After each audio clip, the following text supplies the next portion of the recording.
شرک کا ایک جملہ صرف ایک حرف، ایک جملہ، ایک لفظ، آپ یہ بات کہہ دیں کہ فلاں جو بابا ہے نا یہ ساری مرادیں پوری کر سکتا ہے، بس سب کچھ برباد ہو گیا۔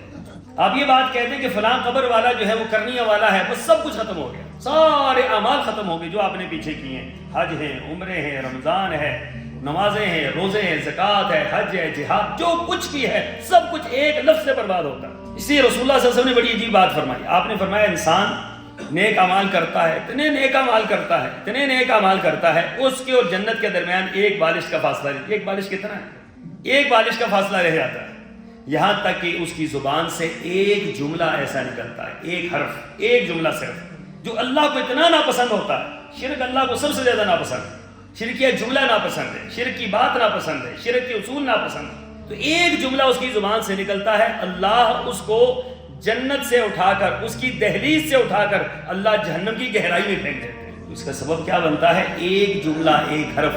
ہم یہ نہ سمجھیں کہ ہمارے حروف سے کچھ نہیں ہوتا، ہمارے حروف سے تقدیر بدلتی، ہمارے حروف سے اللہ کے فیصلے بدلتے ہیں، ہمارے حروف سے اللہ کے حکم بدلتے ہیں، ہمارے حروف سے اللہ تعالیٰ جو ہے کہاں سے اٹھا کر بندے کو کہاں پر پھینک دیتا ہے۔ تو اس بنا پر سب سے پہلا اور خطرناک کام کیا ہے؟ وہ شرک۔ شیطان چاہے گا کہ آپ کی زبان سے کوئی جملہ نکلوا دے، آپ کے عمل سے کوئی جملہ نکلوا دے، آپ کے کردار سے کوئی جملہ نکلوا دے، آپ کے معاملات سے کوئی جملہ نکلوا دے۔ لیکن رسول اللہ صلی اللہ علیہ وسلم کے پاس ایک بندہ آیا، اس نے کہا اللہ کے رسول صلی اللہ علیہ وسلم آپ چاہیں اور اللہ چاہے۔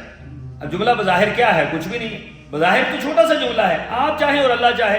اللہ کے رسول صلی اللہ علیہ وسلم نے فرمایا کہ تو نے یہ کیا کیا، کتنا بڑا جملہ تو نے کہہ دیا۔ قل ما شاء اللہ وحدہ، جب بھی کچھ بات کہنی ہو تو یہ کہو کہ اکیلا اللہ چاہے، اللہ کے علاوہ کوئی اور نہیں چاہ سکتا۔ اگر تم نے یہ کہہ دیا کہ آپ اور اللہ چاہیں تو آپ نے تو مجھے اللہ کے ساتھ ملا دی، اور یہ شرک ہے۔